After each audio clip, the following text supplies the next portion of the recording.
Hi, I'm Georgina, International Neurodiversity Coach.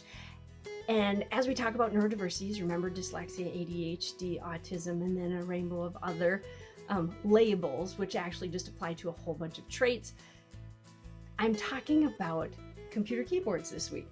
And I'm talking about them in a way and metaphor of talking about preferences over accommodations. And what exactly do you, when I say preferences and when I talk about an accommodation, what do you kind of feel or see is the difference in that?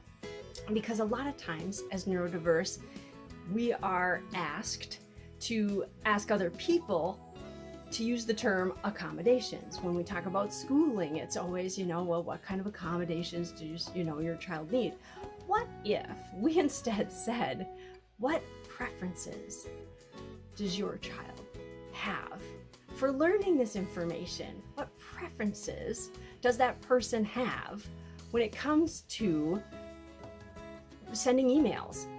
Maybe it's less about an accommodation and more about a preference.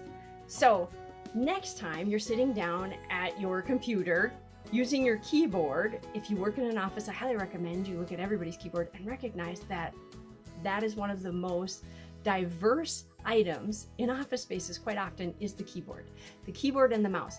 Because guess what?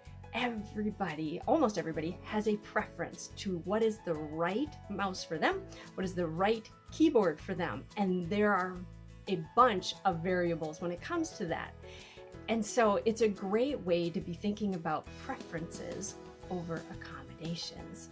Because maybe when we're asking for things to just be a little bit different, it's about, I prefer to do this in this manner, and I'm more productive, and I'll create greater results for all of us if we just make a small tweak, if we just move this in a little bit of a different direction. So I'm Georgina, International Neurodiversity Coach. I want you to think about preferences, accommodations. They are different. We are asking for some different things, and how that information is received can be received differently. I have a great article about it. Check it out on my blog.